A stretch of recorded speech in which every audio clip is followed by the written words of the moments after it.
we're off to the races. Golly. Welcome to episode. Oh, what? No, sorry. Sorry. Go ahead. I said welcome to episode 14 of the Podratix Gaming Cast. I'm Zach. I'm Sophia. And that was a wonderful intro to our very professional podcast. Yeah, you know, the true mark of a professional podcast is talking about how professional your podcast is. So I think we're hitting the nail right on the head there. Yeah, we got that covered now. Yeah. We have a few technical issues. I got a new microphone, so yeah, it sounds really good on my end. So I think it's gonna be really nice. Cool. Really nice for future episodes. I'm excited. I'm very excited. I've very much been looking forward to recording this podcast because a lot has happened. It's been a bit since we recorded last, hasn't it? Yeah, it was the last episode we did was the day before. It was the 7th, October 7th, because it was the day before Metroid Dread. So. Mm-hmm. And here we are. I was going to say Metroid Dread feels like it's been a while ago now. Yeah, well, especially because I beat it in like a day. Yeah, that's fair. So like you did start at midnight, right? Yeah, and I did play for a good bit, and then I played it all day the next day. Gotcha. So do you want to jump in just to talk about Dread real quick? Yeah, let's do it. We're already here. Let's talk about Dread. What a holy moly, what a good game. Yeah, it is very good. Well, except for that room, you know, the one David Jaffe's been talking about. I don't know if I've seen this. What's the scuttlebutt? Oh, you haven't seen any of that? I don't think so. So there's been this controversy because David Jaffe, the creator of the God of War series, was streaming, and he was streaming Metroid Dread, and he got stuck in this one room because he wasn't shooting the ceiling. And so he just like kept going in like around different rooms and not being able to figure out where to go. And then once he did finally figure it out, because I think it was someone in chat that mentioned like shoot the ceiling. And he was like, this is like Bush League level design. And he like went on this whole rant and stuff.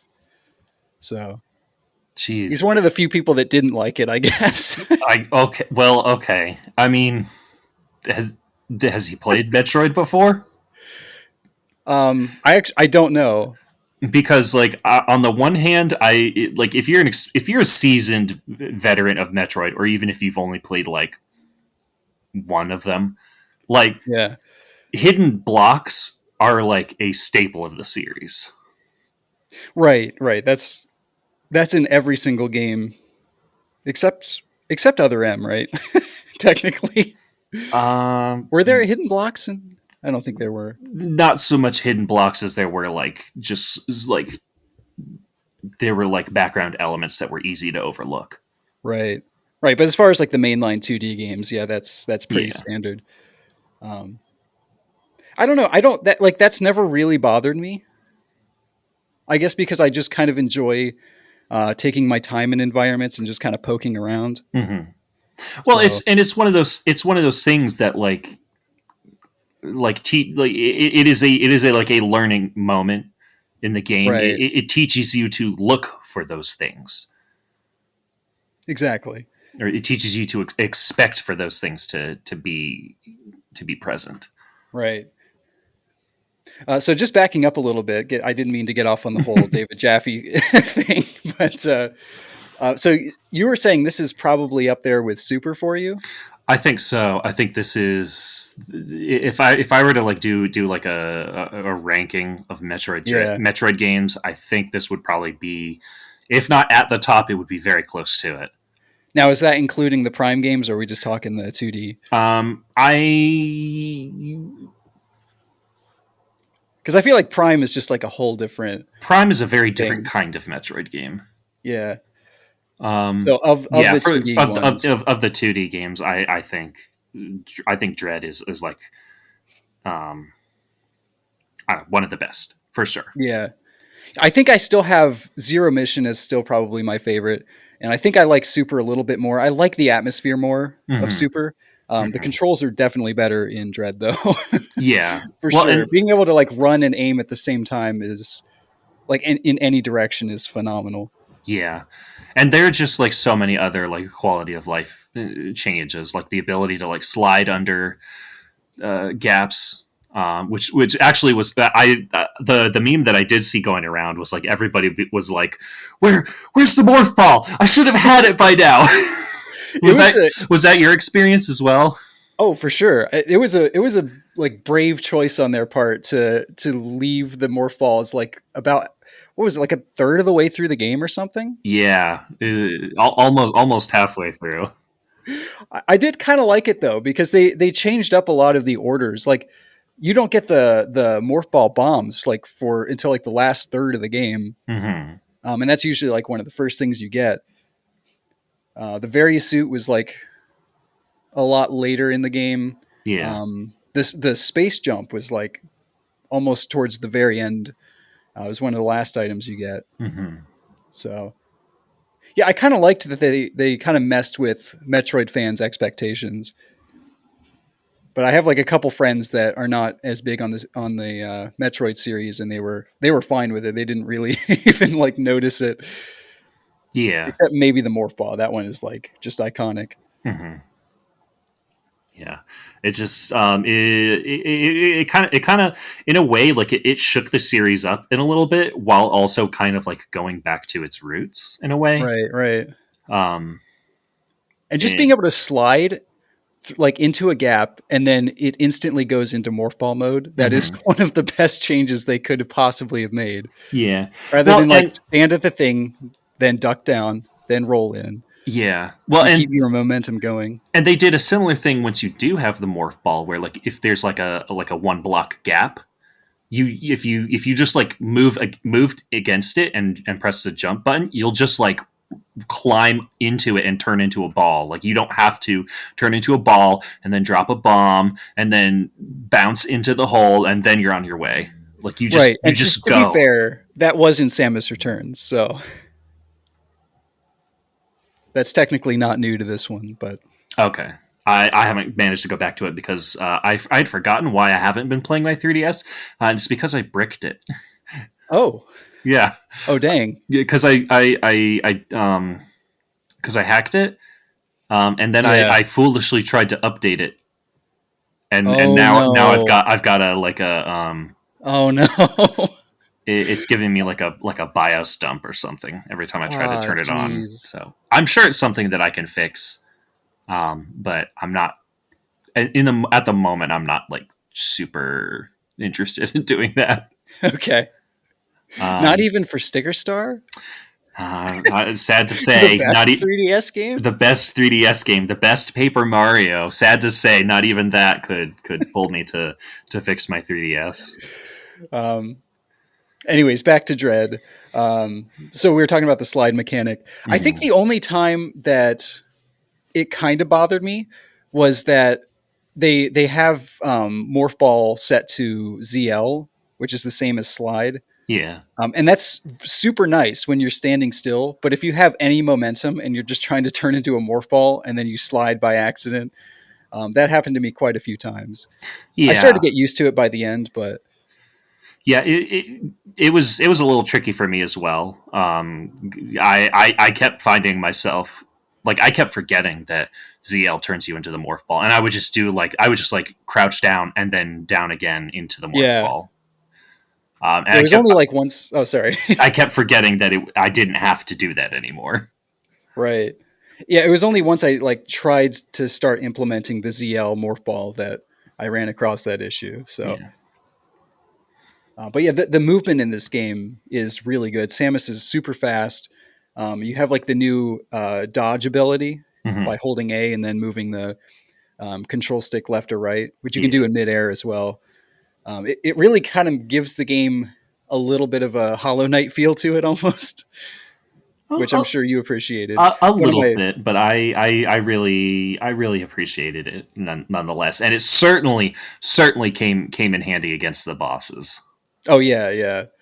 Well, that's the thing. Like my coworker, my coworker's a huge Hollow Knight fan as well, and we were talking about how like just the way the bosses play out is a lot closer to something like Ori or Hollow Knight. Hmm. So it definitely feels like they were inspired by some of the indie Metroidvania classics of Yeah, recent years. these boss fights are way more cinematic than they've ever been in the series, and Right. I'm honestly very here for it. Yeah. It makes the world of Metroid feel like more threatening and alive in just a Right. really exciting way.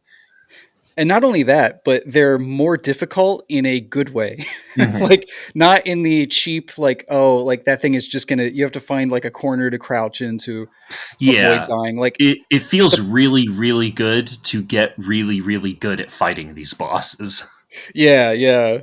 Yeah, it kind of would be nice if there was a boss rush mode at the end that Hmm. you unlocked. Yeah, But maybe if we get Metroid 6 someday. maybe. Seems to Um, be selling super well, so Yeah, it's. I think this is the best the series has ever sold, isn't it? I Or mean I would imagine. the fastest. It's like The I think the It's outpaced Super. I think because I think Super and Prime are the two best selling Metroid games ever.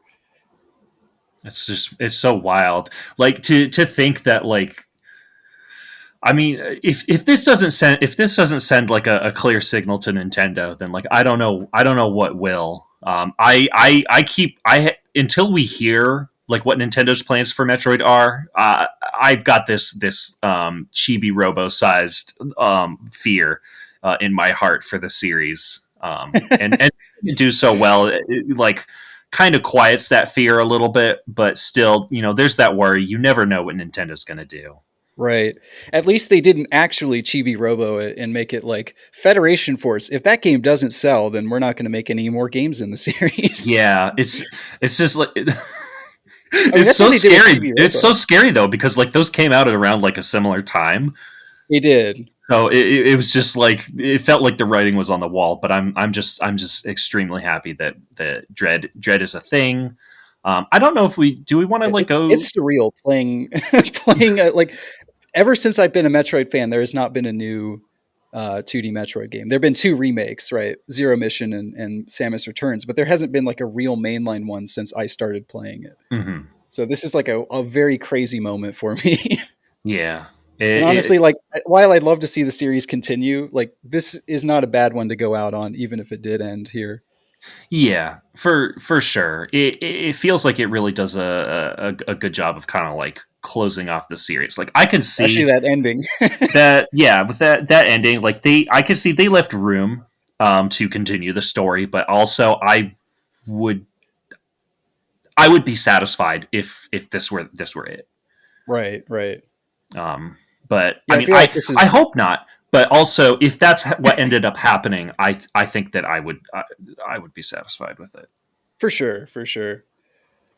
Do we want to like get too much into like spoilers, or do we just kind of want to keep it?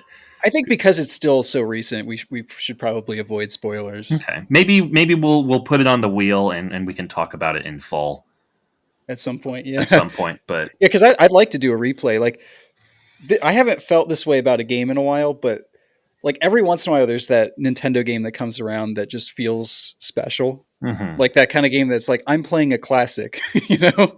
Like even though Yeah, it's brand new, you feel like okay, this is one that people are going to be talking about for years to come. definitely. Um, It almost feels like Nintendo is kind of like they're very slowly but surely like crafting those types of games.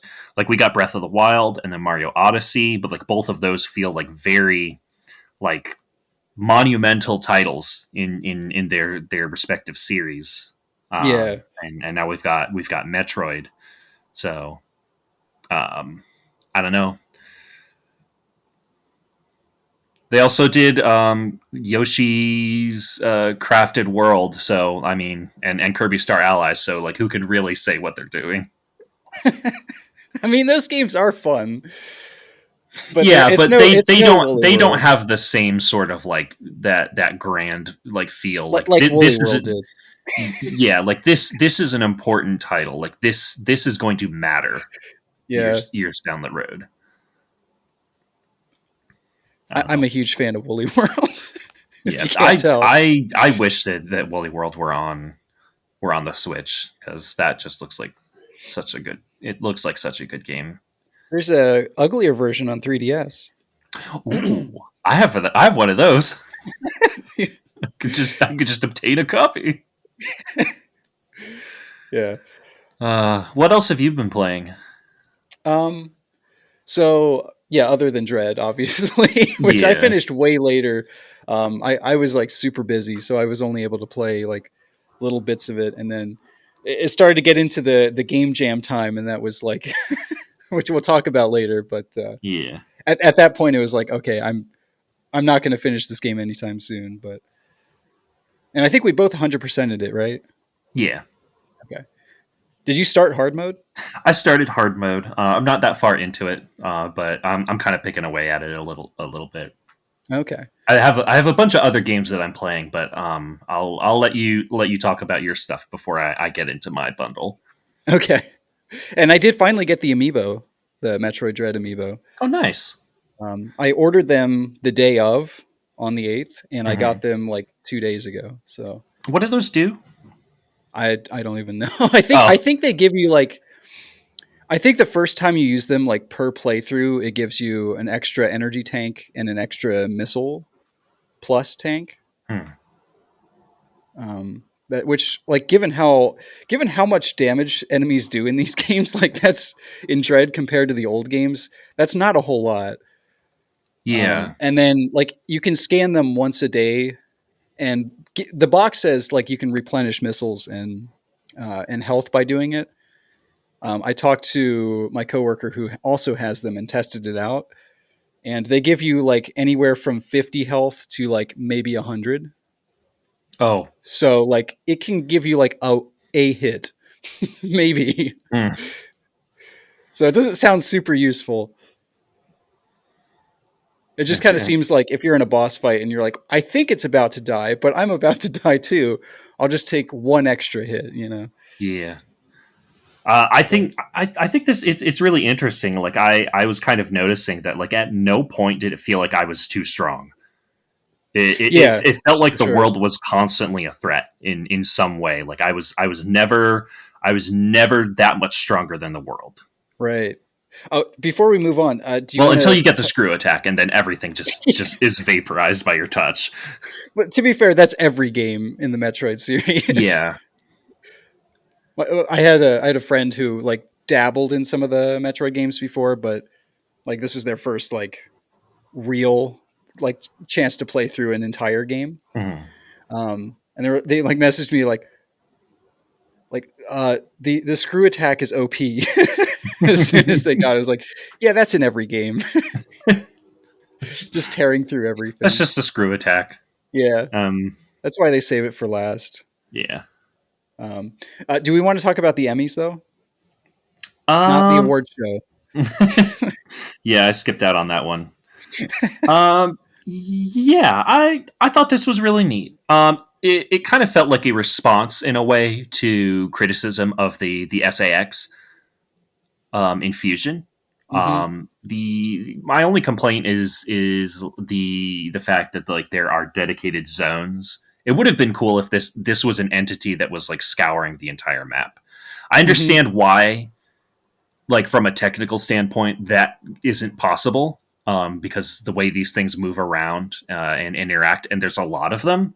There's like Yeah, six of them, I think. there's seven total Seven. because there's six that you actually encounter. The seventh is like the starter one that's already Mhm. half dead that you just basically finish off. Yeah. So like I could kind of understand it would maybe be kind of be overload if they all ended up in the same place. Um, Right. but on the other hand, it's a little disappointing that they didn't have a little bit of a wider impact. Yeah. Um, What? but generally like it really like spiced it up because like you enter like a specific zone that you're in that they inhabit and it becomes like a different kind of game where you are trying to constantly outrun these things. Right. Which was that was kind of a weird thing for me was it always looked like in the trailers that these are supposed to be more like stealth sections. Hmm. Um, but I found it to be like sometimes infuriating to try and play it stealth. Yeah, Um, it's easier to just like well, run it's just easier and more fun. Like being chased by the Emmys is genuinely fun yeah. because it like forces you to kind of think quickly and like almost speed run environments that feel new. And the level design is good enough that I never felt like I hit dead ends and I was like, oh shoot, I don't know where to go. Like Mhm. I don't know. The chasing stuff was fun. If you try and outwait the Emmys, they will just come right back. It's like even if you crouch into a corner and you go invisible, like they just won't leave the room. Yeah. You'll think they're gone. You take one step, they come right back. It's like, yeah, it's just like as soon as I realized, like, why don't I just run from these things? Why am I like actively trying to hide from them? It made those sequences a lot better because I thought I was going to hate the Emmys at first. Mhm. Because again, I was trying to play like the way they show in the trailers, and it was like they just don't leave ever. They never Yeah. leave the room.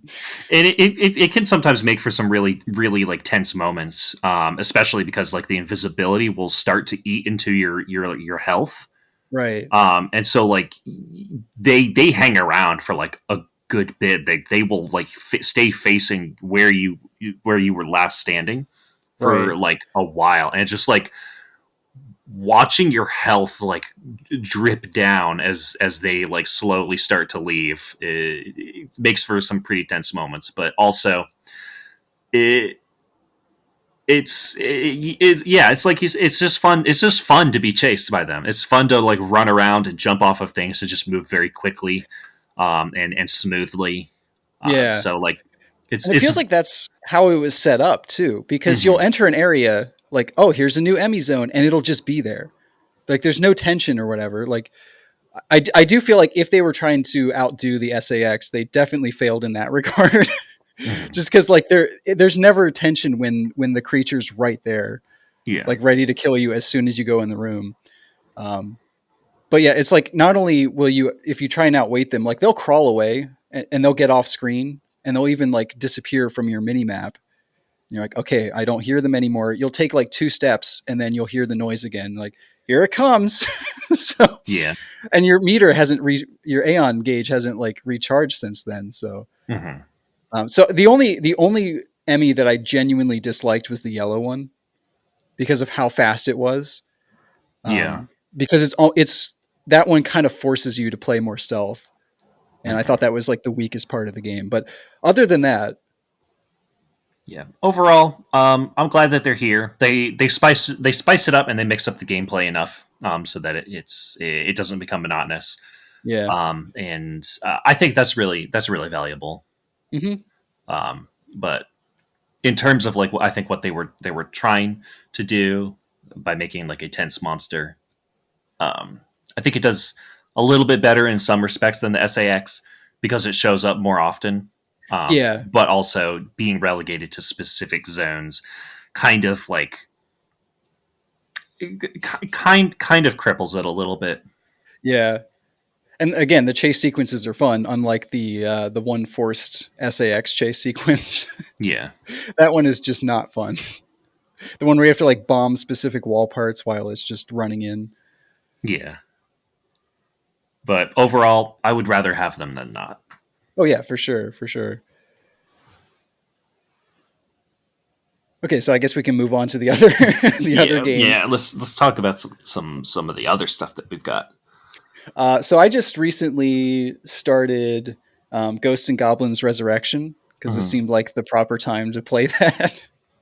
It originally came out back in February of this year, and there were so many other games I was playing then, it just kind of fell off my radar. And then I kind of remembered it in October. Um, and again, it's a very Halloween esque game. So I don't know why I play these games. I honestly don't. Um, this is one of the most difficult and infuriating games I've played in a long time, but I Mhm. keep going back to it. So there's clearly something there.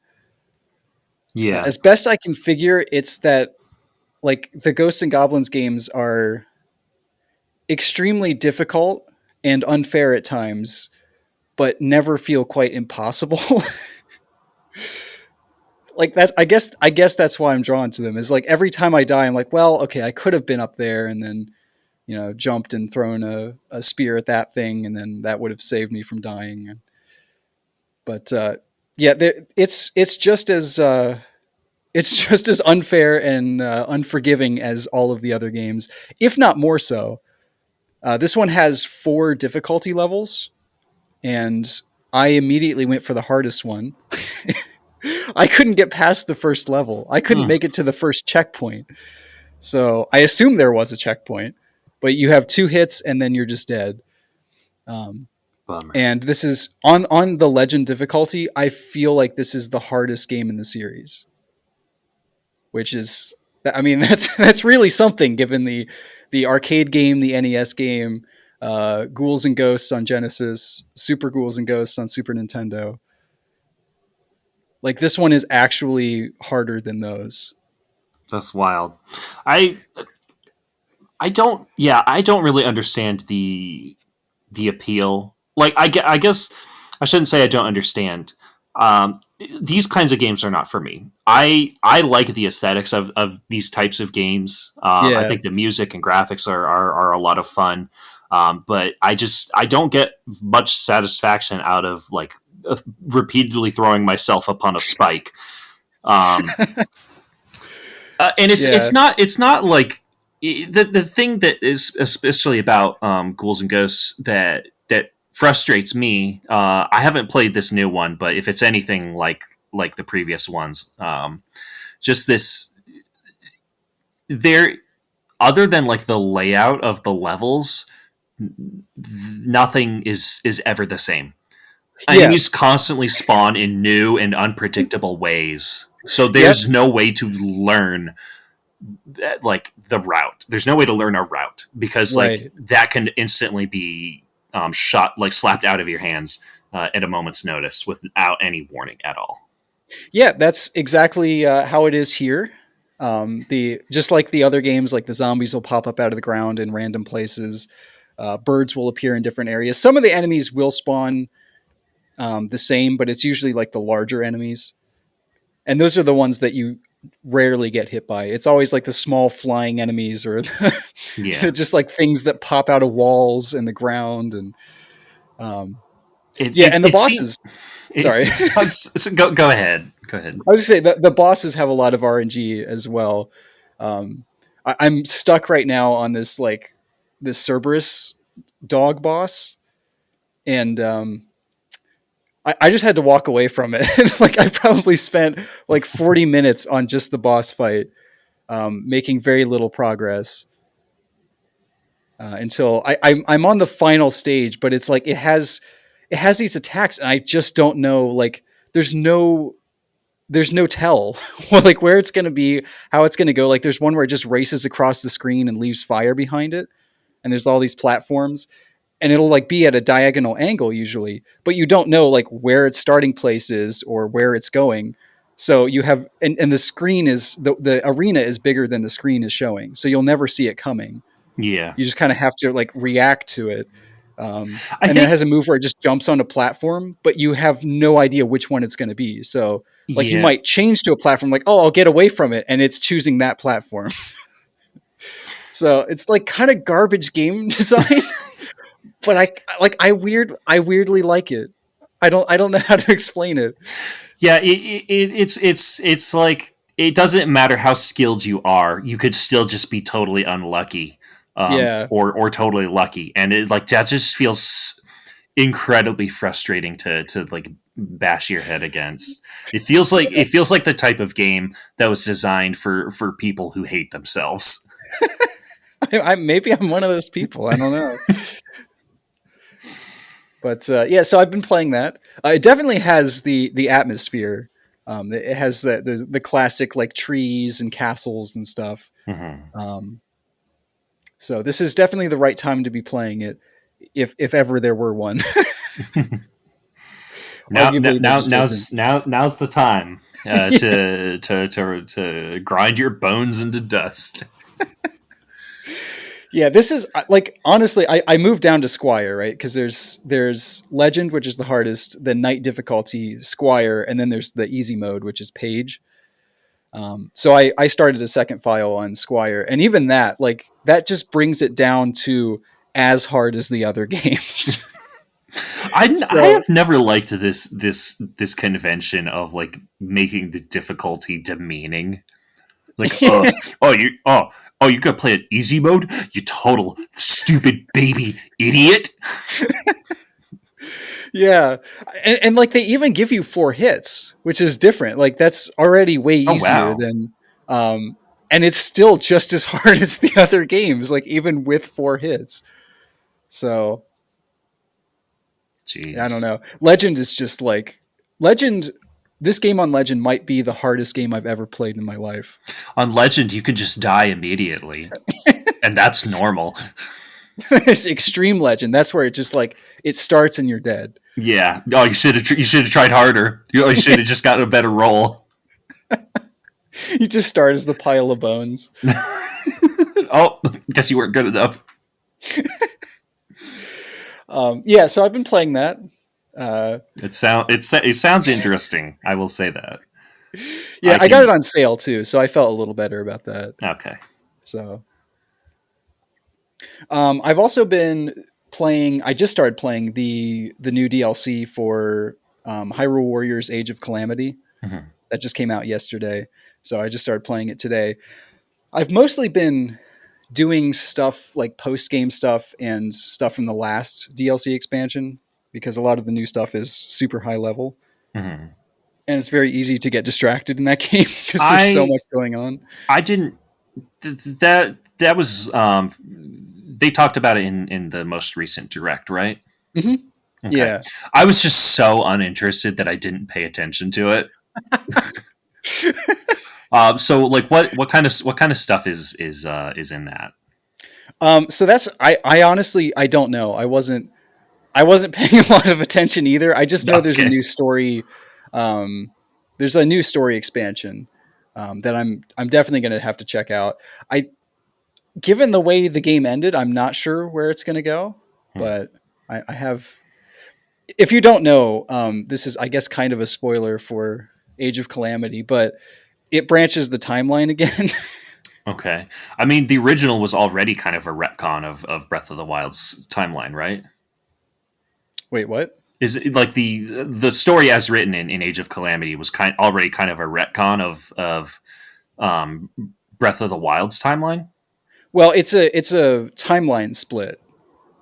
Hmm. So it's weird. You'll experience the events that actually did happen in Hyrule in Breath of the Wild. So you will actually see stuff that happened, but with a twist. And then that twist kind of comes to light when Link would normally die. Hmm. Because spoiler alert, he doesn't die. Okay. I'm not honestly, personally, I'm not too worried about spoilers for that. Just because like I'm just really not very interested in it. I don't know. Maybe if it ran better, I might be interested. But Wait, I you don't tried like games I running at 20? I tried the demo and I just was like frame rate aside, I just was kind of like bored. I guess maybe I'm just not a Warriors person. That's totally fair. It's a series that like either you click with or you don't, Hmm. because it's not one where like defeating enemies in Warriors games is the easiest thing ever. So Yeah. that's not where the challenge comes from. It's all about time management. And the campaigns in Warriors games are usually like just kind of warm ups for whatever like the meaty new side mode is. And Mm. that's the one where, like the fun usually happens. So Okay. now I think Age of Calamity did a better job of combining those two things. It still does have side quests, but it doesn't move into like a separate mode. So it's like you're clearing out all the stuff that's on the overworld map from Breath of the Wild. Hmm. But yes, it does still run at like 25 frames per second average. So just That's, waiting on that Switch Pro, right? yeah. Yeah. I was about to say That's like the it could first get game here that needs to any get. day now. Any Yeah, that second. and the Link's Awakening remake. Those are like the two games that have, I think, some of the worst performance issues on the Switch that I played, at least first party games. Switch came out in 2017, right? Yeah, Yeah, using a, Totally. a chipset, a mobile chipset from 2015,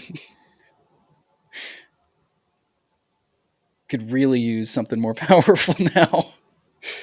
It's not even graphics. Like if the games looked the exact same but just ran better, Hmm. even if it was 30 FPS but locked, Yeah, I I'd be would fine just with it. like I don't care about how it looks as long as it's like performs well. Yeah. I don't know. Yeah, it's interesting because I know we're not going to talk about Dead Space this time, but I'm playing the 360 version on back compat. I'm like, this game looks like compared to other like photorealistic games on the Switch, Hmm. it looks better than most of them. It's because of the art style. Well, They, it's not they they just stylized everything. they did, and it is also in like smaller environments, which helps them to put more detail, allows them Hmm. to put more detail in the environments. But a lot of it is because the rendering techniques have changed a lot since 2008. And so, like, because the Switch is now two whole console generations behind in technology, like, these are some very demanding rendering techniques that the Switch is really having to drop resolution and texture quality on. So, like, a lot of modern third party games tend to look really fuzzy. You know what I mean? Like, just kind of Hmm. blurry, devoid of detail. Even though they're like technically better looking games, they just generally look worse than this game running at like 720p. But it's because like it has anti-aliasing and it has all of the best rendering techniques of the day. It was specifically made for that like level of hardware. Yeah, I'm very excited to talk about Dead Space. Yeah, I didn't mean to get off on that rant. It's just No, like no, every no. time I see these new games, it's like, oh, it looks so blurry. Like these modern third party games look so bad on Switch. Yeah, I mean, it feels like we're getting closer and closer to Nintendo having to make a Switch Pro. Yeah, it's like 540p with like PC low setting textures. It just looks Yeah. bad. But, anyways, yeah, that's really mostly what I've been playing. Obviously, Dead Space as well, but Hmm. Well, I have and a lot have. of a certain game. Sorry, a lot of a certain game called The Chimney. I don't know if you've heard of it. It's this it's Oh this really yeah, small indie game. yeah, I'm playing a lot of that. yeah. I'd like. I think the art looks pretty good. Yeah, it looks And phenomenal. I'm excited to see where it ends up going. So, what have you been playing, Sophia? I've been playing a few things. So I guess I'll start with the biggest one, which is I finally finished Outer Wilds. Ooh, Um, and I cried very hard. wow. Um,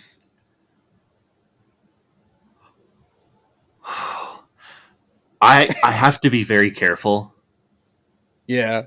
because such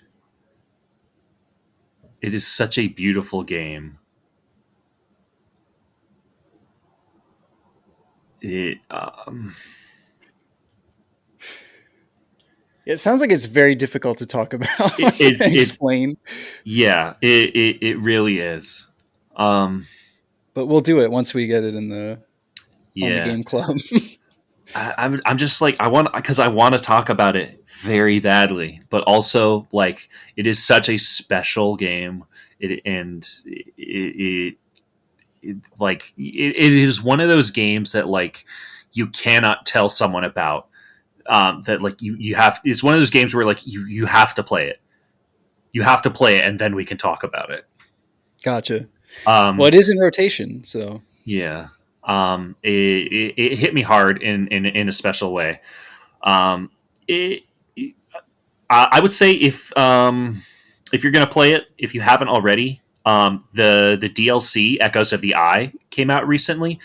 I would say tackle uh, explore the solar system for a little bit, kind of get a feel for that. Then tackle the DLC and finish that before finishing the main game because the DLC ties into the ending of the original game. oh, okay. Um, Okay. it's I think the DLC honestly hit me the hardest emotionally, and seeing how it ties into the end really tipped me over and got me just like sobbing. Wow. So I'm super curious to play this. yeah, it is a really, it is an amazing game. It is a very, very interesting story.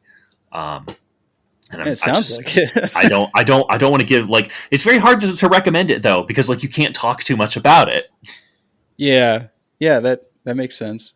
You just Because kind of have like, to like tie someone up and force them to play it. yeah, yeah, absolutely. And if you like, I try your best to like avoid looking, like if you need help, try to find like a spoiler free like hint guide or something, Okay. to kind of like nudge you in the right direction, because like the act of learning and discovering the secrets of this little solar system is really, really absolutely fulfilling, and it makes the journey that much more personal.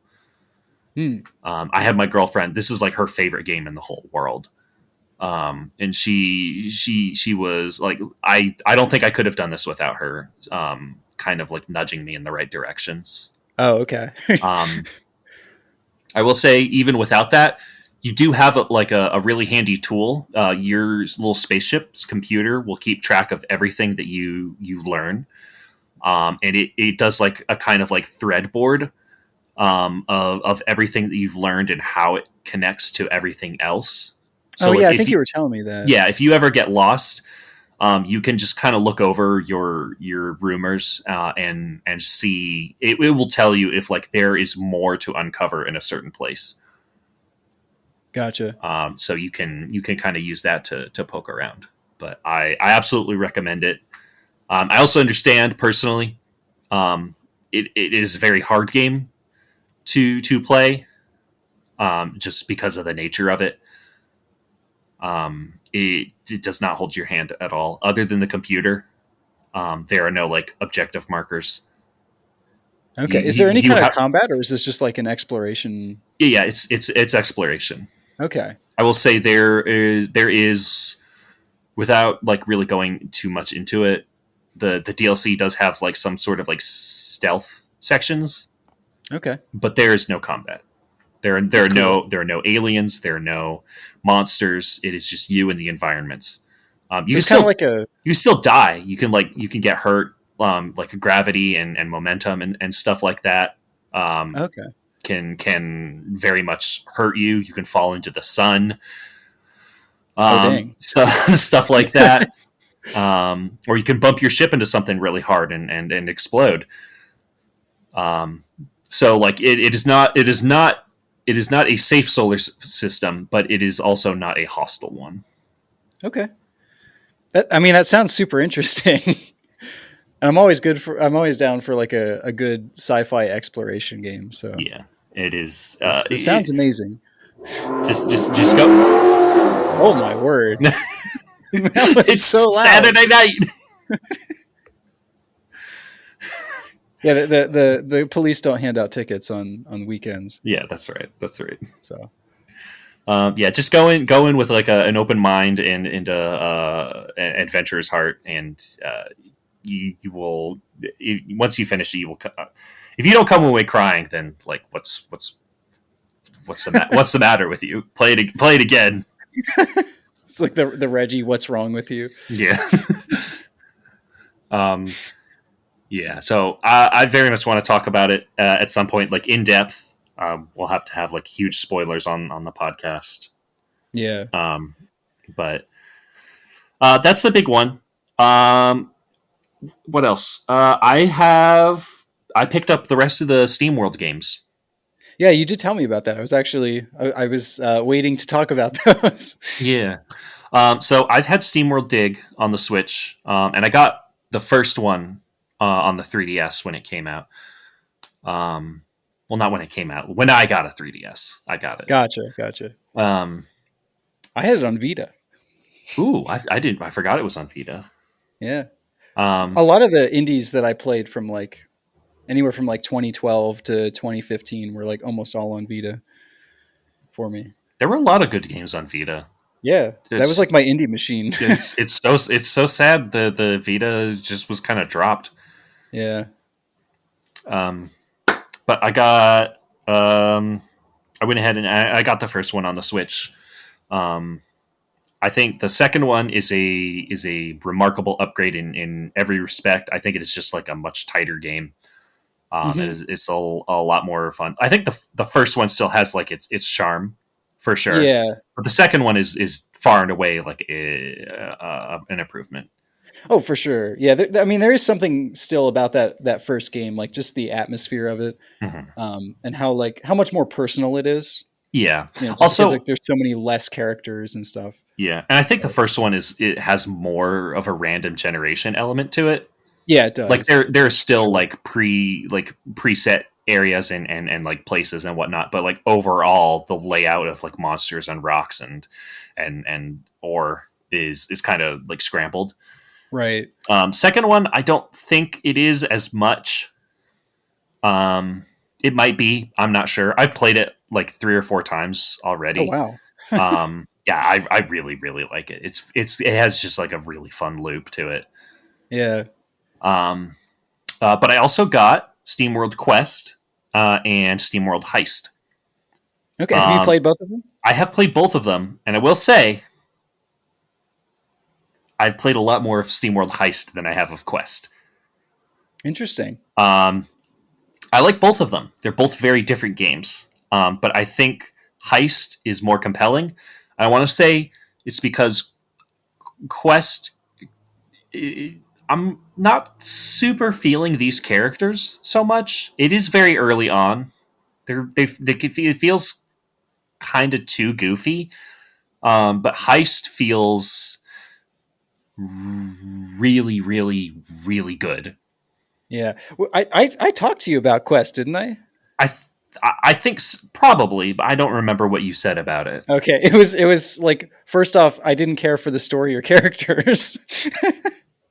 um, but also like it was the story characters and the exploration were the things that I had the biggest issue with because the exploration are just like they're just straight lines essentially, Hmm.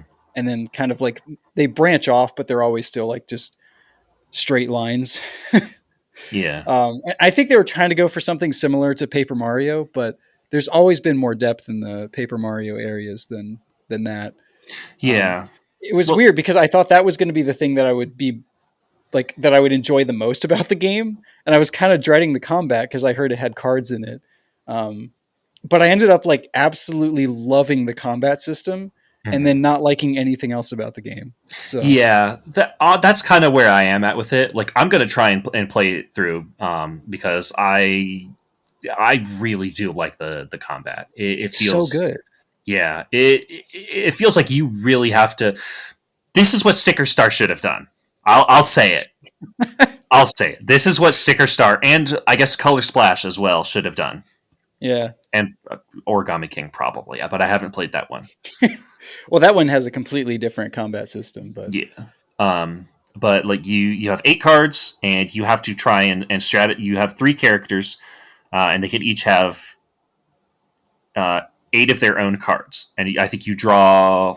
You have like 5 cards at a time that you can pick from, and it will randomly select them during battle.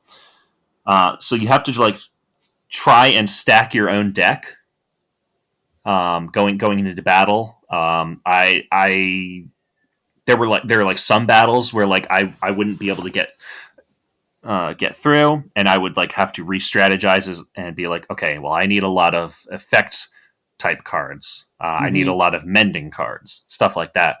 And it's just like adapting your deck to different situations. Is just a lot of fun. I really like doing that kind of stuff. See, I think you'd really like Battle Mega Man Battle Network because of that. Like that's straight out of Mega Man Battle Network. Hmm. Making a deck and then getting like a random selection of those. Okay, I'll definitely have to check that out. We should put that on the wheel. It is already on the wheel. Oh, okay. But Well played. anyways, Um, like you said, continue. the story and characters not much to write home about. I like the way they Yeah, look. the I do the too. the art style of the SteamWorld games is just really really charming. I Hmm. love it so much. But I don't really care much for the writing. It's kind of goofy and in a weird way kind of childish. Yeah. I don't really vibe with it that much. I don't know if like have you completed it or did you? No, no, I got Okay, about halfway through. I don't know if Um, like it maybe picks up if it gets better. no, But not as far I'm as I played. not really feeling. I'm not I, feeling it. I'm yeah, gonna see it through because I really like the combat. And I wanna get more cards. that's fair. Um, but I for sure like Heist better. It is so much fun. See, that's one I have it on the Wii U, and I want to go back and play it at some point Mhm. because it did not click with me when I first started playing it, and I have not gone back. So I think I played only like the first hour or two, Mhm. and I didn't care for it. But I don't know. I keep hearing people say Heist is so good, so maybe it was just like a different time in my life. Um, but I don't know. Something about it didn't click. Something about the combat. It takes a bit of getting used to. You have like different types of characters who can hold different kinds of guns. So like the Captain Hmm. Piper, she's a sharpshooter. So like a lot of her weapons will have the laser sight, and you can use that to ricochet shots. But like other characters, they don't have that, so you have to like try and aim their shots, and it's kind of like you have to do like a lot of like gambling with yourself about like this could be good or bad. And you just kind of have to like take the best shot that you possibly can. Um, and I think the biggest thing for me is the setting. I love all the characters and the concept of the world. I think this takes place. This seems like it takes place a good few years after SteamWorld Dig 2. Hmm. Because spoiler alert, the world is blown up and shattered in at the end of that game. Yeah, yeah. um, Not really room for a SteamWorld Dig 3 I'm unless hold, it's on a different I'm holding planet. out hope. I'm holding hope for a SteamWorld Dig 3. Yes, please. On a different planet. Maybe they put it back together. I don't know because all the pieces are still there. Yeah. Who knows? Um, but because of that, there's not a lot of water going around, and everybody's a steam bot, so it's like a valuable resource. And there are cowbots who make a living out of like farming water off of like the Hmm. chunks of the earth. But they're plagued by these scrappers who are basically just making their job really hard, and kidnapping them and whatnot. So you kind of are you're kind of like in an interesting position, um, having to like manage your water. Whenever you fail missions, you lose like 50% of your water, which isn't like it's not such a big deal because it's easy to go back to previous missions and like get more water. Hmm. Um, but it also like it does a really good job, I feel, of making like failure feel like it means something because water is very important. Right. That's basically your fuel and your money. Um, I don't know. What else? I really like the characters. And Yeah. I think the gameplay is a lot of fun because it just feels really good to like set up um, a really good sort of like I guess like the tactics of it. It feels really good to set up a good like kind of chain reaction of things when you get enemies like in just the right position and your teammates are in just the right places and you can like clear a whole room before the enemy even gets a chance to fire a shot.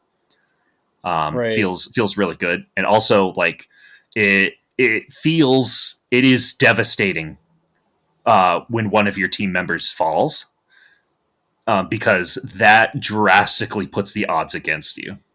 Like you need a full team a lot of the times to in order to have a chance. And there are a number of times where like I have only just barely managed to get out with one bot. It does is a really good job of like making these situations feel like really tense. Um, just like being able to like kind of just like eke out a victory like Right. that. I mean, here's the thing, right? Everything you just described sounds amazing, and that's why I love tactics like strategy RPGs and stuff. Hmm. But something about like the movement, the way that the game plays, like I loved the characters, I loved the setting, I really liked the writing and everything, and the concept of like having like a certain amount of like kind of spaces, if you will, that you can move, um, like a certain amount, like a range that you can move within. Hmm. Crouching behind cover, having like explosives that you can set off. All of that stuff is like super cool. There's just something about it that I did not like, and it's been too long now because I played it back when it came out in like 2016.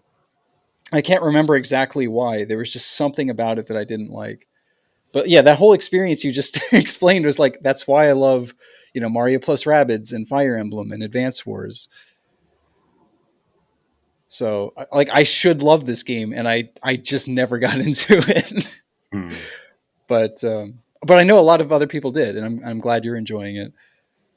One of these days, I will have to go back and try it again. Well, put it on the wheel. Um, but yeah, that's I think that's pretty much it. I bought Metopia, but I haven't played much of that because I've been busy with Metroid and Steam World, and then we did a game jam. Yeah, So let's talk about that. it was a good segue. Yeah, we did a game jam.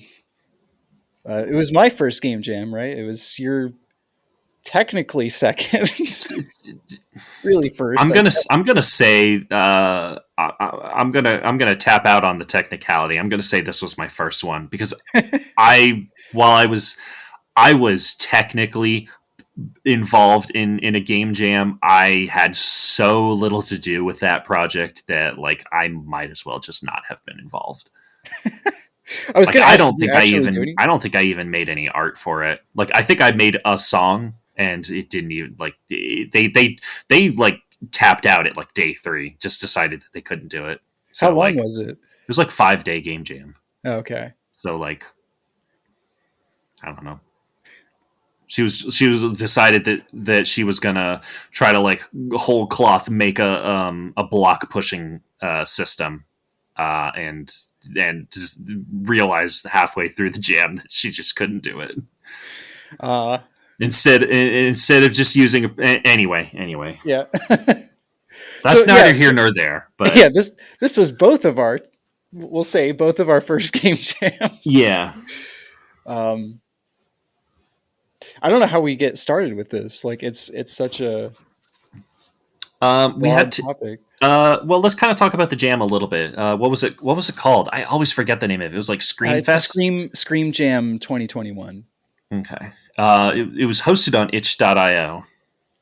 and there were a I bunch of people. It was like 1,500 people that signed up, and I think only like 230 some actually like saw it through. But Yeah.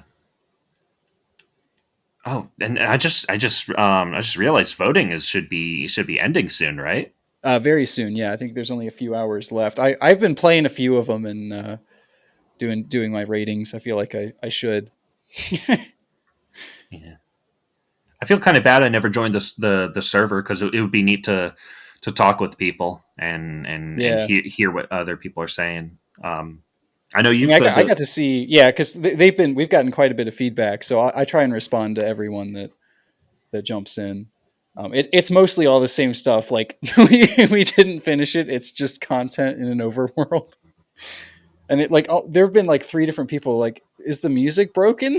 It's like, no, we just didn't get time to implement that. yeah. I Could don't you think imagine? Like that I was don't think we could have gotten it out if we tried to put music in it. oh for sure. Um, That yeah, said, I do feel like if we did that same thing now, but like knowing everything that we know after the jam, I think we may have been a lot closer to finishing it. yeah. But I mean, that's part of the fun of it is that this has been the experience, right? Right, right. It's just been it's been hectic and chaotic, but like also really exciting and fun. Yeah. Yeah, so the Scream Jam, it was a like horror slash Halloween themed um, game jam. It ran for 10 days. The voting is still like a few hours from ending right now as of the time of this recording. Um, and we decided to make a Game Boy game because I had a little bit of experience last year messing around with GB Studio, an engine that's like specifically for making Game Boy games. However, at the time, I was using the like I think 1.2.0 was the version. Um, so we actually attempted to use version 2.0, which is still in beta, and that led to a good few issues, for Hmm. sure. Um, but yeah, it was definitely a learning experience. Yeah. Um, Gosh, yeah, I'm kind of struggling with like how to go about like talking about it. We sat down and we kind of discussed what kind of game do we want to do. And I think like it was really hard leading up to it to Yeah, not talk about it because like right. Because I didn't want to like I didn't want for us to like discuss too much about like what we were going to do, right. just because it would I felt like that would be unfair if like we had a plan going in.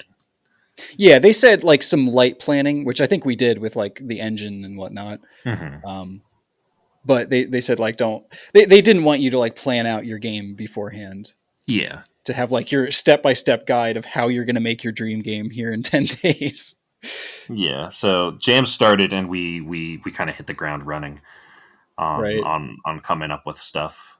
We I think we spent the first day coming up with ideas, Right. and then And like I the thought that was a pretty good like we just kind of started chucking ideas around. I mhm. think you were the one that came up with the chimney idea. Just like what if there was a giant chimney just sticking out of the ground? I'm gonna credit my girlfriend on that, Oh, really? because it was her idea. Because my original idea was that like it was a tower, and that there was something like hanging over the tower. So Oh, that's right. That's it was this right. ominous thing that is hanging over the town. But she came up with the idea of like, well, what if it's a chimney and there's something under the town? I was like, ooh, oh, that's Which really players good. still won't know because we didn't finish that part Yeah. yet. Um, but yeah, we had a few. I should have had this open, but let me see. I'm gonna because I wrote down the stuff that we talked about, and I probably still have a couple of the. Oh, okay. Yeah, so I think so. One of the first things I think we talked about doing was making it like styled like Zelda 2. Yeah. That mix of like top down overworld, and then like side scrolling action sequences, Right. um, which I feel like we did a pretty good job getting that put together.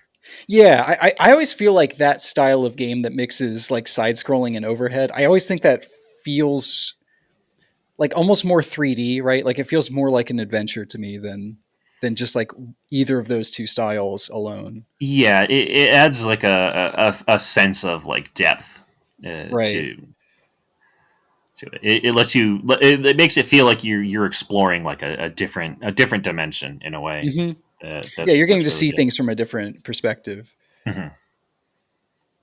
Um, I had this idea for a story, about an acolyte, that I think that's probably something that I'm gonna maybe I'm gonna I might do like a comic or something with that idea. It was a good idea. I think the reason we didn't go with it was because it didn't really fit the theme as much. Yeah. Um, but yeah, no, it was an interesting concept. Talked about doing like a psychological horror. I don't. I guess we kind of just got more of like a horror theme than we did like anything else. I feel like most of the horror stuff is going to come out of like the dialogue and the whatever's at the bottom of the chimney. I don't. Yeah, I the don't think reveal that we. we haven't 100% planned out. Yeah, I mean, no, we totally have all that. we have a couple of ideas for like what's going on down there, Yeah, but we haven't like concretely decided on what it is. right. Um, Yeah, so I think after, was it the second day that, I think that's when I started working on the side scrolling prototype. mhm. Or no, did we meet on that again? I think the first like 2 or 3 days. I think we spent like prototyping some stuff. Like I Yeah. started working on player sprites, and you started working on like levels. Oh, that's right. Because it was even before the levels, I was just trying to get like the collision system worked out, Hmm. um, for like being able to attack and whatever. Just to kind of like see what we could do. Right. Because GB Studio 1.0 was all about like top down, like JRPG slash walking sim type games. Hmm.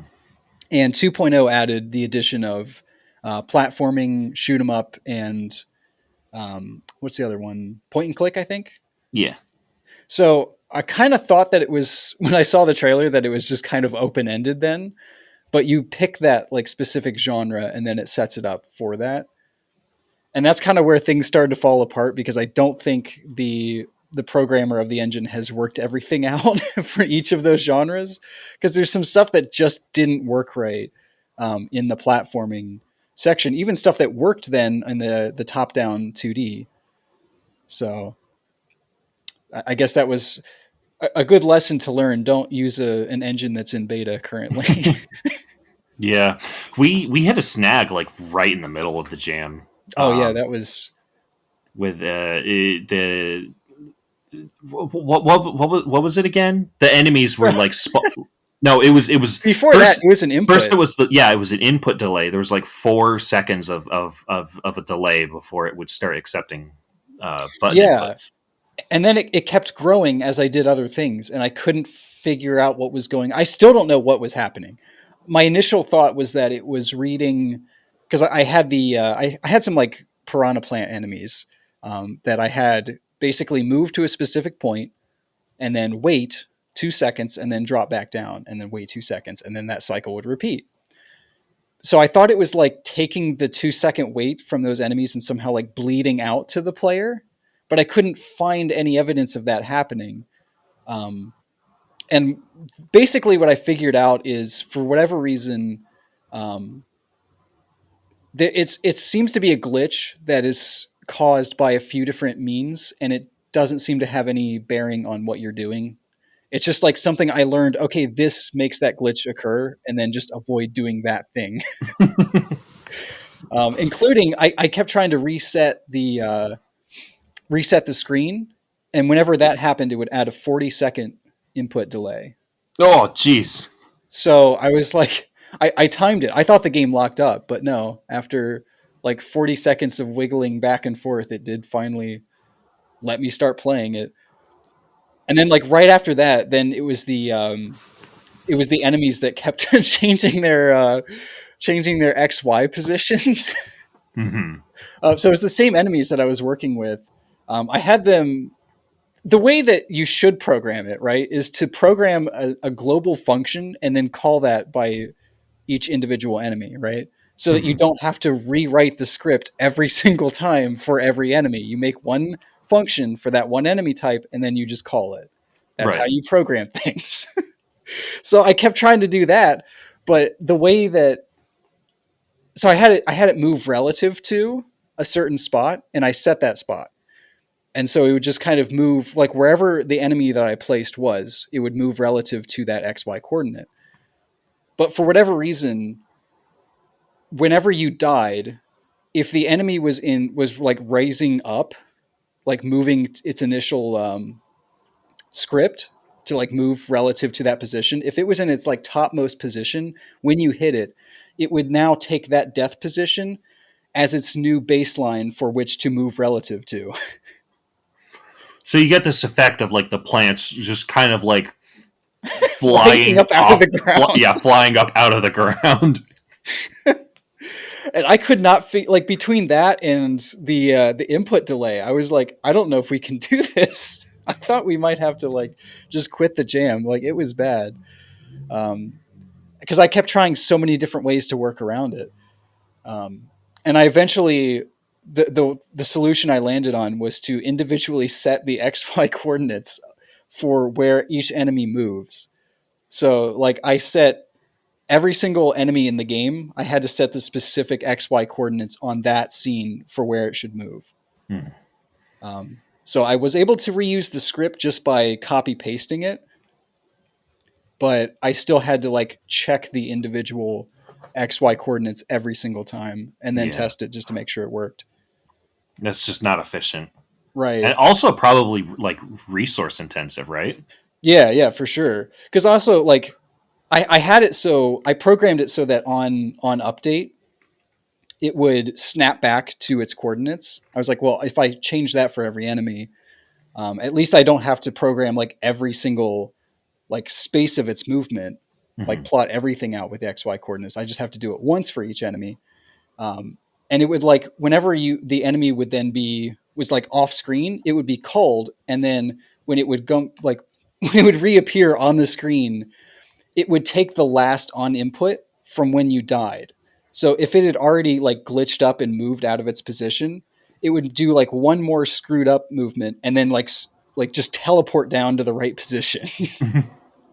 So I kind of had no choice but to manually set the coordinates, and that took a whole lot of time.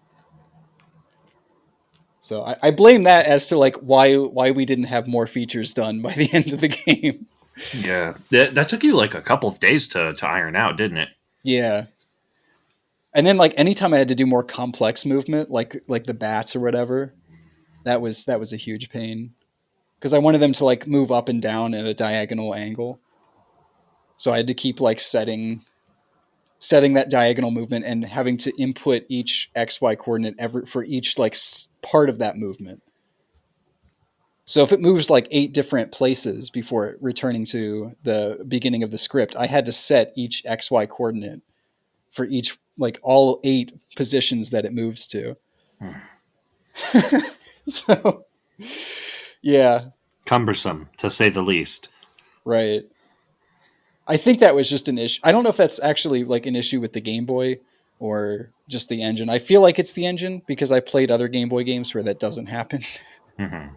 But But also, we've never made a Game Boy game before, so who are we yeah, to say? exactly. Well, and you had a lot of issues too with unique tiles, right? That was Yeah. and So the colors. yeah. Well, I'll get to that in a moment. Sure. So we just discovered that there is like a unique tile limit. So in like 8 by 8 pixel range, there can only be like what 256 unique tiles. Right. I guess we Maybe should explain maybe even too. fewer than that. Basically, if like there can only be so many tiles that are different because the way that it works is like it will repeat similar tiles to save on memory. Hmm. Um, and every time there is like a one that is different, that is considered a unique tile. Like it does. If you have too many different tiles, like you can have a lot of green blocks, and it effectively is one green block because it's just like copy pasting and referring to the one block. Right. But if you have like a lot of green blocks and there's like a different black pixel on it that's in like a different spot, those are all unique Right, tiles. right. Because like it'll take it'll take each individual tile and then store that in RAM, and then it'll call like anytime something appears on screen that uses that, it then the CPU will then call on that from RAM. Yeah.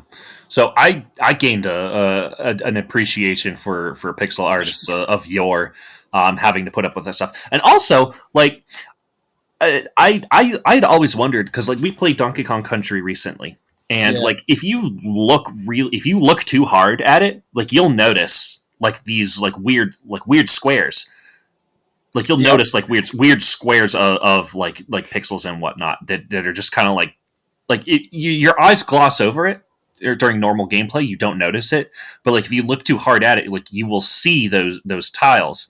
And I think like it's doing a similar thing there. Like Mm-hmm. it is using it has like a few tiles that it can just kind of map to make it look generally textured.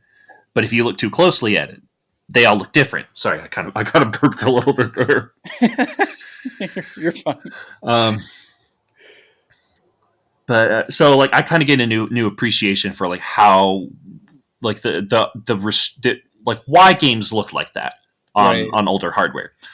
Um, And so you also had the limitation of 16 by 16 sprites. GB Studio doesn't support larger sprites than that.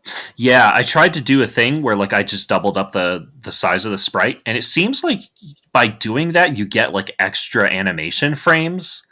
So Huh. I'm not sure if like we could add more like step cycles by doing that, but it does it in a really hard. It does it in a way that feels like really unintuitive. So Wow. I'm not sure if that's something that we should try for this, but it might be something worth exploring. Yeah. Um, but yeah, I did the art all of like the characters, and I did the overworld map.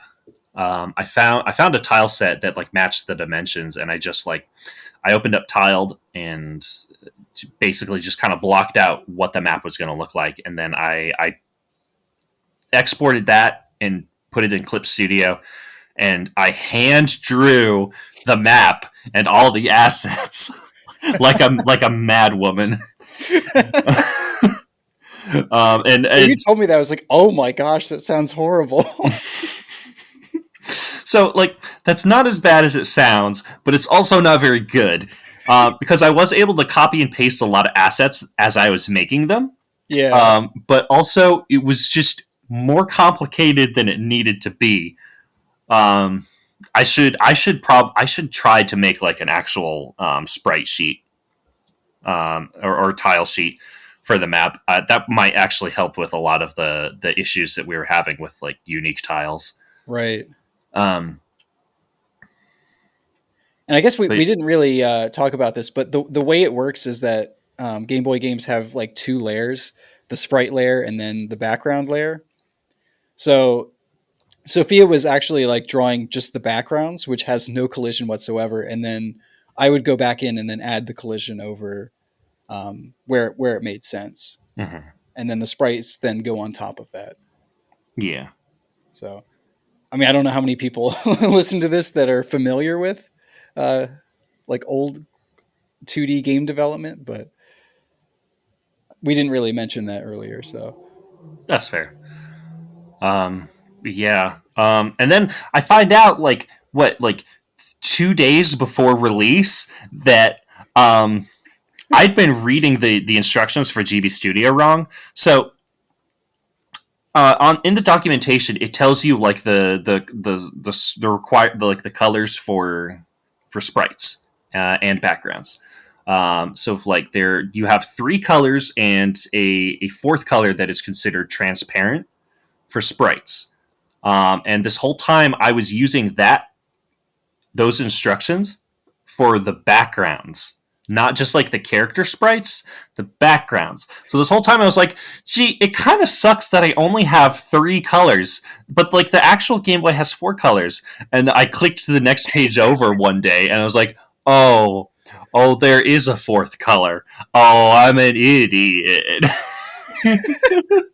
So like I was you able redo to everything, right? I felt so stupid. I felt this it was horrible, but also like I couldn't help but laugh a little bit because it was just like, gosh dang it. If this isn't like part of the experience, I don't know what is.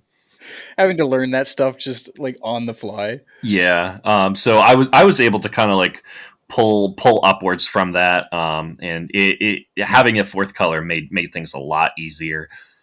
I was able to make things look a little less flat than they were before. Right. Because you could do a lot with just three, but you could do even more with four. um, but but yeah, I was. We weren't able to. I did the art for the side-scrolling stages and for the overworld. we weren't able to get the side scrolling stages in because I think we just didn't have enough time. And Right. the greenhouse, I think the pumpkin stage. No, it was both of them, right? Yeah, because the clouds of the pumpkin stage. Yeah, it just had too many unique tiles. Right. I could probably still do the clouds if I just keep it like to a minimum. Yeah. But I did a thing with like the greenhouse where the like you could see like the window panes in the background, and there were like these vine ladders that you could climb up and had like little leaves off to the side of them. And the vines themselves are fine. The windows are fine. The thing that caught it was like all those leaves, because they were overlapping things in the background, were unique tiles. So there were like hundreds of them. Yeah. Yeah. So like, and like that's the thing, like looking back on that, I know how to fix that now because I can just like paint behind that. Like I just paint a solid color behind that and it's going to look the same every single time. It's going to be able to reuse those tiles. Right. But it's just like, it's so funny. It's so funny like looking at it and being like, oh, well, of course. Right. Right. But I mean, to be fair, I think a lot of the old school Game Boy developers had more time than 10 days to figure this stuff out. Yeah. Plus, like official Nintendo documentation. Mm-hmm. Of course, they didn't have anything as intuitive as GB Studio to use, so Yeah. there's that. Gosh, like I wish that like I kind of want to like look up what like what's the dev kit for Game Boy games? Like what did how did developers make games? I would love to know like how that stuff came to be. Right. If it's all just like command line or like what's I up? th- I think there was a software because I've seen a screenshot of something that I think was official. It was on the development of Kirby's Dreamland, I believe. Um, so I think there was like a little bit of a user interface, but it was mostly just like here's the code and then like here's your tile set. This stuff Um, stuff just like fascinates me so much. Like yeah, how people use it's hard from like my perspective where like I have a computer that is just the internet. And whatnot and like just like wondering like how did these people do it. yeah, yeah. I mean, I can't imagine because there just weren't the answers. like Yeah, like they now, were making the answers. right, right.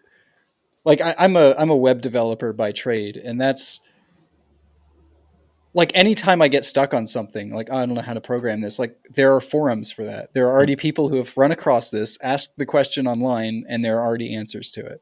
Yeah, If not like entire guides devoted to it, depending on the issue.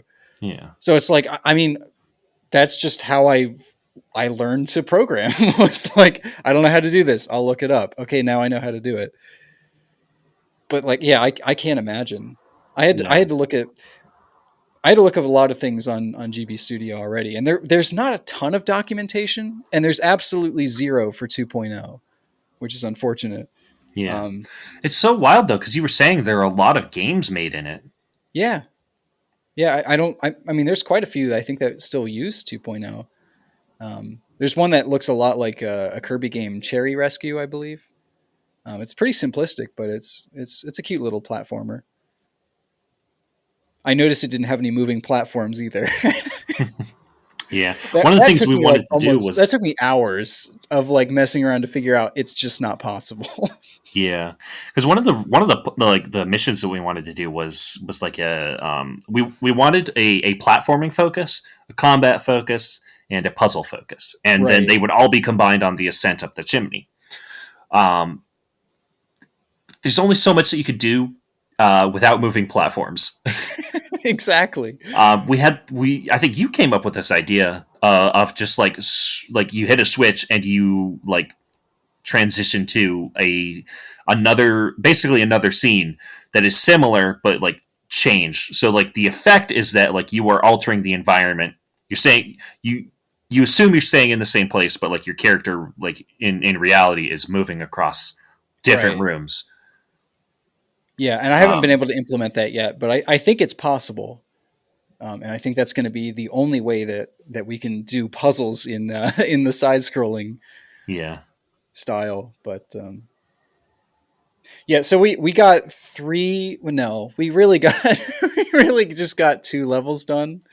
I forgot to link the cellar level in the final build that I turned in, even though like it was playable and you could complete it, and I just because of testing I had it disconnected from the rest of the world. you need to make the bat a little easier to get around because it's very hard. It's Oh, very hard to dodge. it's basically impossible. The Like second one especially. I guess you're supposed to have the spade at that point, so like maybe you can attack it, but I don't think we had time to put the combat in the game. No, it is, but you could do them out of order. Oh, that's right. And in the new build that I've done, I actually have gated the player right now. So like you do actually need you need the jump to be able to get into the pumpkin patch, and you need to be able to attack enemies to get in the cellar. Because Okay, I put an enemy that doesn't move up in the rafters that leads to the cellar level. So you literally could not get past that if you couldn't attack. gotcha. So I actually added in progression too. That's that's something we didn't get a chance to finish. Nice. So yeah, like right now, the build we turned in, you just kind of wander around the map. You can talk to people.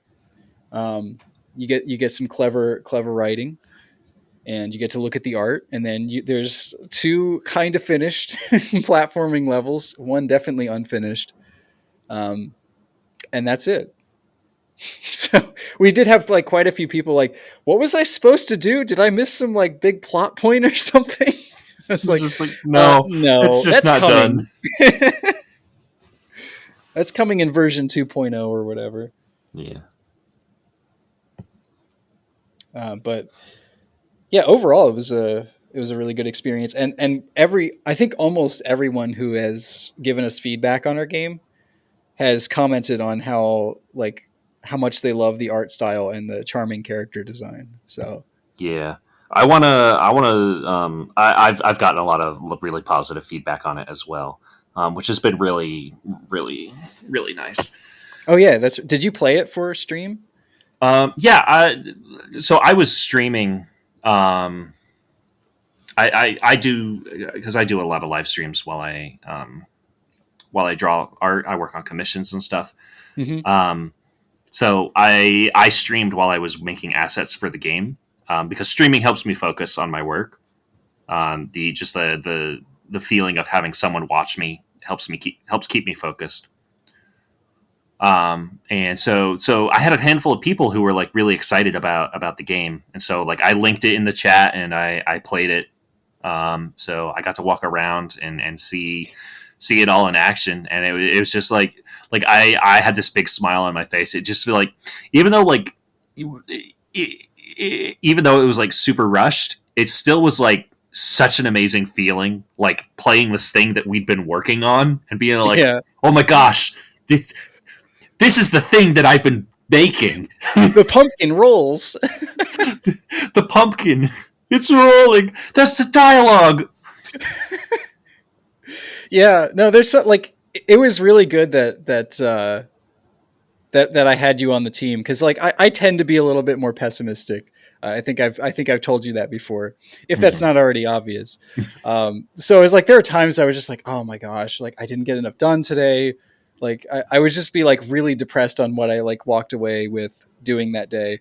And Mhm. you'd send me a message like with when I sent like when I'd post the new build or whatever, and you'd be like, wow, this is so crazy. Like just like seeing your art, like seeing everything running in the game, and it's like, oh yeah, it is actually like when you stop and think about it, it's like we started with nothing and here's a game that runs.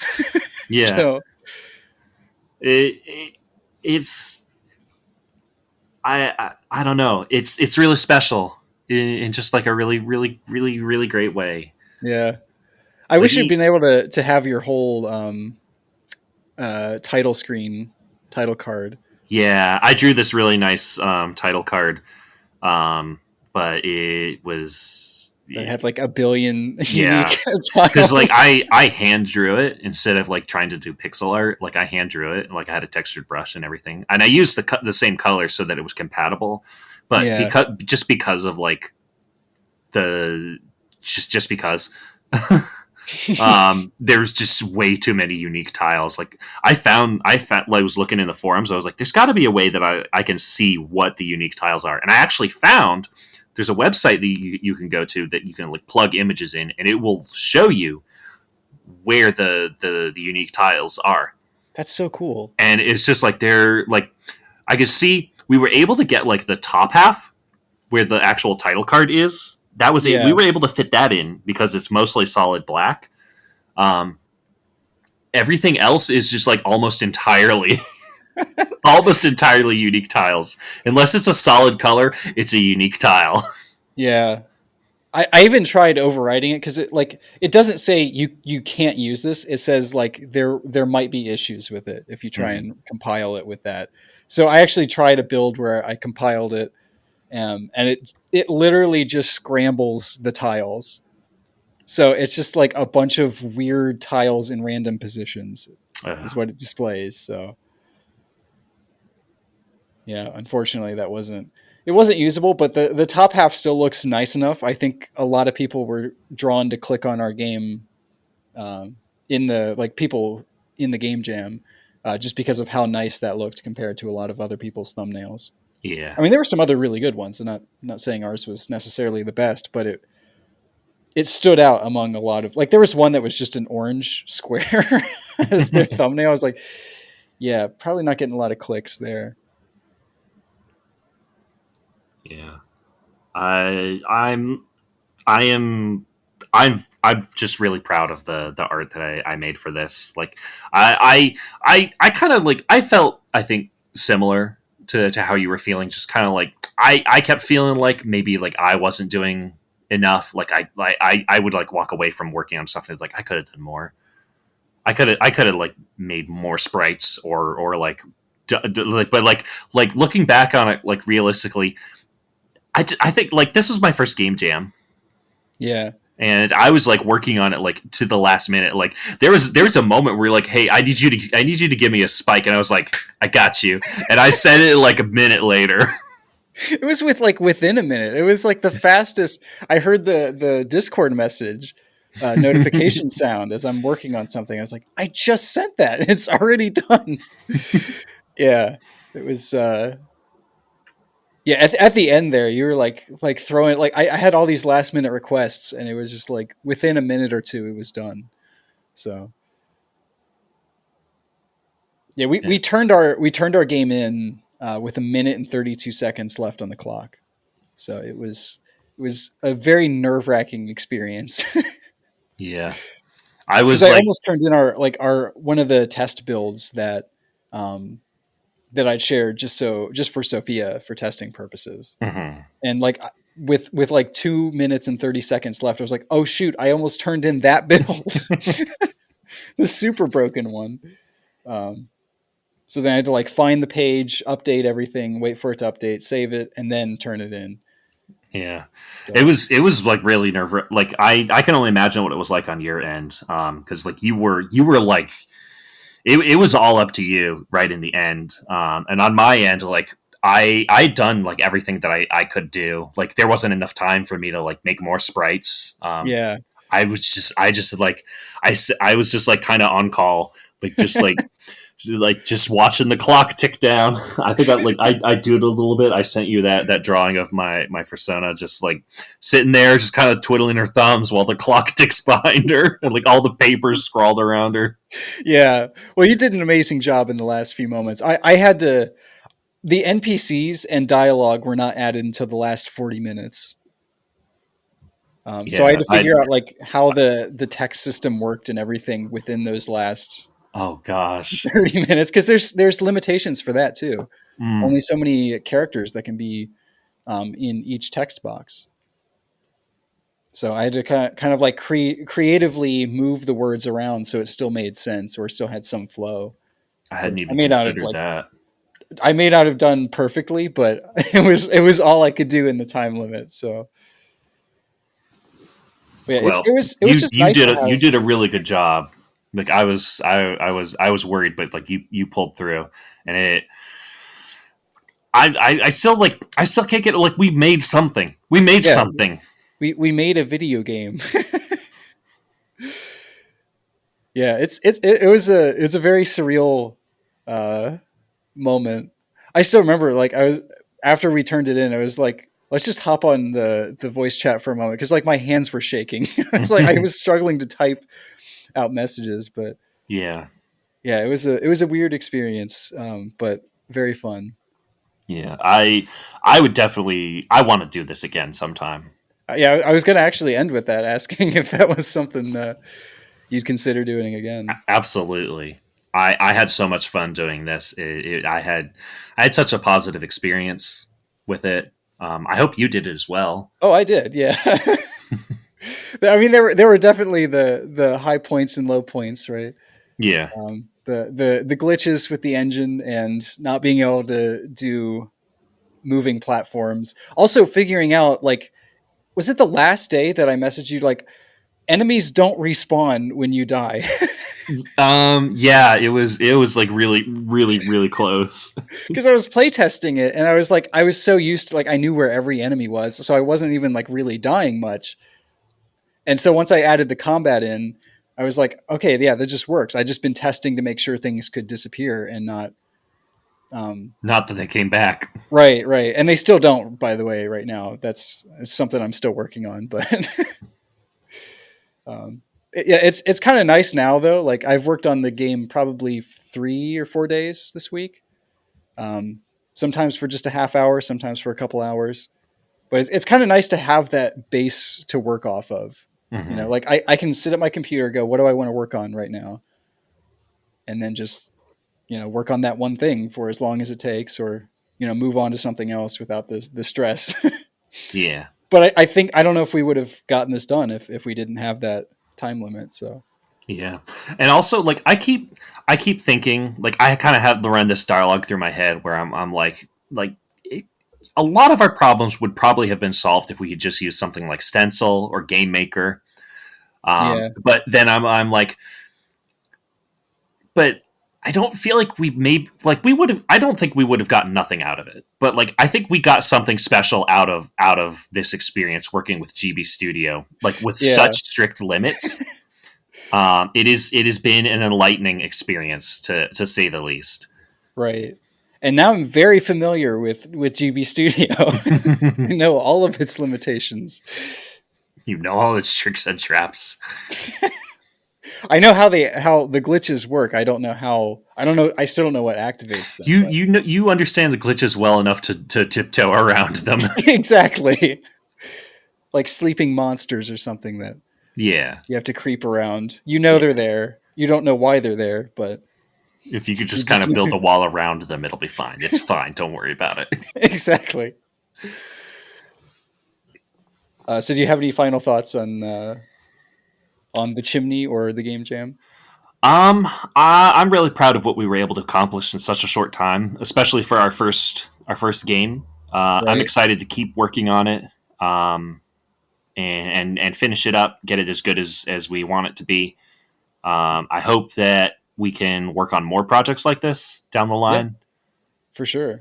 Um, and I don't know. Thank you everyone who took the time to check it out and leave feedback. It means the world that you stopped long enough to take a look. Right. That you enjoyed what you saw, even if it wasn't completed the way that we had hoped from the start that we could get it. It just means a lot that you took the time. Right. Yeah, it's been pretty crazy this week just like getting these new messages in from other game developers like, critiquing but also like complimenting certain things. It's just like it's weird to know there are people playing the game, Yeah, like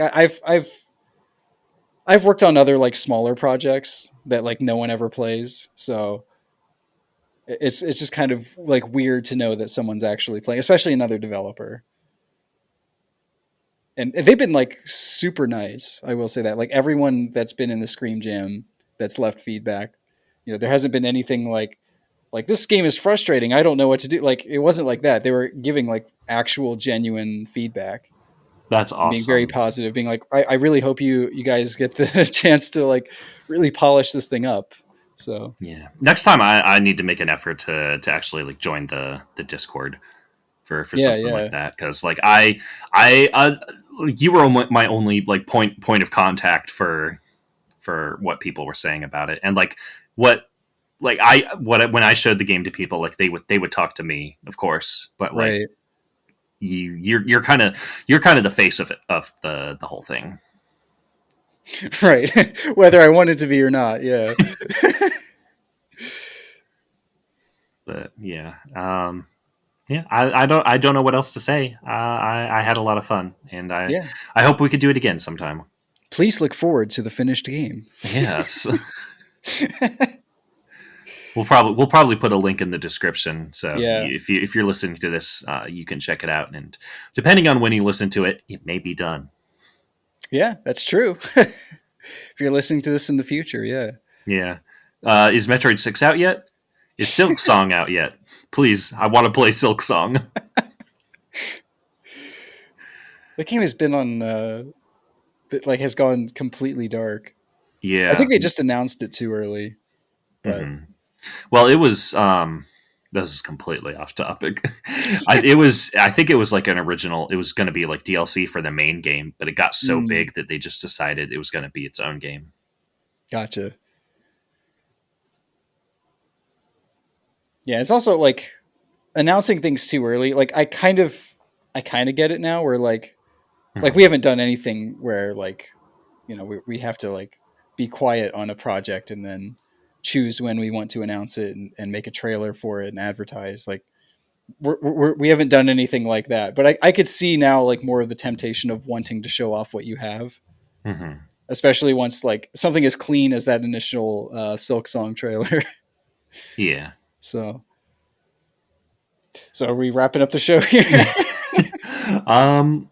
I guess so. I can't think of anything else that we were going to touch on. We talked about all the games we were playing. Yeah. I tried to talk about Outer Wilds and then decided that I couldn't. Um, and we talked about the game jam. Yeah, so I guess next time should be Dead Space, right? Have you started it? I have not, but Okay, also I've played it. I've played it a lot, that's fair. so I should be able to power through it. Um, Right. I am very much looking forward to revisiting it. I'm gonna try not to do how I usually play it, which is just with one gun. I'm gonna try and use other weapons. Um, Oh, you don't use the what is it called? The cutter? no, yeah, use the plasma cutter as your only weapon. No, no, the like the what's the one with the saw blade? Oh, the Ripper. Ripper, that's it. Yeah, that's like the that's like the best weapon for It's everything yeah, except bosses. It's pretty useless on a lot of the bosses, it's pretty good. Yeah. um there's just something about like having a horde. I don't want to get too far into it, but like having a horde of enemies charging you and just like sending one of those out and just like wiggling it back and forth and watching limbs fly. Yeah. But Yeah. You do like a circle motion and just like chop off all its limbs and head. yeah, Good stuff. I'm excited to talk about it because yeah, I it's am it's too. it's one of my favorite games. We might have a guest or two, Ooh, exciting. maybe at least one is uh, very likely. I'll say that. Okay. The other one is Oh, only somewhat. this is like really late in the podcast. But were you able to play the new Super Mario Party? Yeah, I was just last night actually. How is that? It's really fun. It's actually a good Mario Party, and it's developed by ND Cube. So it feels like they just kind of realized they can't make a good Mario Party, and so they just they took boards and mini games from the old games and then kind of modernized some of the rules. But it works really well. So it's definitely a nostalgia trip if you grew up with the N64 era. And it can be a little unfair if you played some of the mini games before. So there were a few times I was invited to a party to play it um, last night, and I kind of won both of them, Ah, and like by a lot. I was like the most hated person there at the party. ah, To be fair, especially the second one, they just kind of kept handing me stars. that sucks. Yeah, Like, that sounds like the quintessential Mario Party experience. yeah, Is that yeah, like nobody plays Mario Party and like comes away either being hated or hating someone? yeah. I think it was almost like a unanimous hate toward me. That's rough. I mean, it would be stuff like, "Oh, Toadette moved right next to me," or like someone would use like a swap ability that would like warp two random players, and it would like put me right next to it. That did happen at one point. Um, like right after I got the item that I needed to get to the route to get to the star. Hmm. um, yeah, and I mean, I can't like not buy the star, right? Playing Mario Party is the ghouls and ghosts of of video games of party games. Yeah. And also like I grew up with a lot of those Mario Party games. So like there are 100 mini games and each one there's like 10 from each of the mainline games in the series. Oh wow. So while there are some of the Mario Parties I've never played. Um, but anytime it was like, "Oh, I remember this one," and then I was just kind of like instantly good at it. Mm. Or at least like I knew what was happening, right? So but no, it's really fun. I can't wait to actually get my own copy of it. Yeah. Hopefully, I'll be able to come over sometime. It was just like you usually like when I would come over, like I would already be in town, so it's just like I would just like come Right, over. right. But like I live so far away that for one night it was just like too much to Yeah, that does. too far to just pop over Yeah, that drive doesn't make sense for for Mario Party. right. Just so But you could be like the next person hating me on the couch. nah, nah, it sounds like it was a lot of fun, honestly. Yeah, yeah. I think I won the first game with like 7 or 8 stars, and Jeez. the next person had like 3. Of course, I did. I there's one of the boards that if you have 150 coins, which is like really hard to get, and it's in the horror land, so it has to be at night. If you go to King Boo, you can pay him 150 coins to steal 1 star from everyone else. Oh So wow. I may have done that, and that just kind of like that turned in case they weren't already mad enough, like that just turned the whole room against me. Yeah, why would you do that? That's horrible. You monster. I had like 180 some coins. Like How does that happen?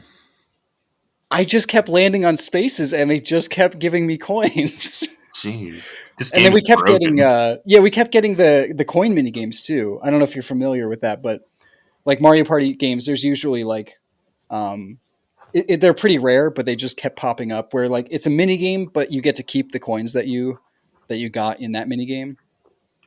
Hmm. Plus, this one in Superstars every 5 turns is a 2 coin bonus. Hmm. So yeah, there's a lot of ways to get coins, and I may have gotten a lot of them, and then gotten the bonus star for being the most rich player at the end. So, anyways, yeah, it's a fun game. All It's right. way better than Super Mario Party. I'll say that. I had a lot of fun playing that. I think any Mario Party is fun with a group of friends. It's one of those like if you look at it more objectively, it's like yeah, there's so many balance issues with like the partners and everything. That's fair. Yeah. Um, and then like the fact that stars were 10 coins, so everyone could always buy them. Like there were never those moments of like, oh no, I don't have enough coins, which happened a lot last night. When you like pass the star, that like horrible feeling of passing the star and not Mm, having enough money. That's just part of Mario Party, yeah. That's part of the fun, baby. right? Is being miserable. I Mario Party is such a weird series. mean, at least the music's good, right? Yeah. How are the remixes? I assume that they remixed a lot of classic tracks. Yeah, they're almost all remixed, and the cool thing is you can swap out the music tracks, so you can have the new modern versions, or you can go back to the original like N64 GameCube music. Oh wow, that's So awesome! right, they That like they is actually so put a lot of cool. love into this one. Yeah, I mean, like even just like from the outside looking in, like I haven't played a lot of Mario parties, Right. but like just from looking at it, it really looks like they put love into it. I think you've played like all the worst ones. Like, because I think I've made you play them, and I think the ones we played were like Island Tour and 10 on the Wii U and Mhm. Super Mario Party on Switch. 10 was the one with Bowser, right? Or Yeah, was yeah, that the that was the. car? It was both. It Oh, was the car well, and the Bowser. okay. Yeah, those are like known in the community as like three of the. I mean, they're not the worst. There's always top 100, but It's not even a Mario Party. It's just the mini games. yeah, there was like one board. It was tiny. It was one of those like where you can move anywhere. So it wasn't like one of the real boards. It didn't have spaces. Um, and it was just garbage. That was like that's one of the only modern Mario Party games I didn't buy.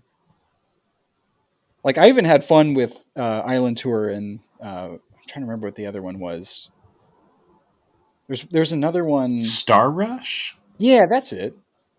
I'm surprised you came up with that. I don't think you've played it, have you? That was a 3DS one, wasn't it? Yeah, it had all the toads in it. Yeah, that's probably how I remember it. That was the year of the toad. Like we got Mario and Luigi Paper Jam, which was Paper Toad, the video game. Then we got a Mario Party that was all about toads, and then we got Paper Mario Color Splash that was just all toads. I remember like leaving that year hating toads. Still hate Toad. Anyways, Toad. More like. Go away, Toad. I can't think of anything clever. Toad, more like no. and with that is the end of this episode. That's it. That's it. That's thank you so much for listening to us talk about video games again.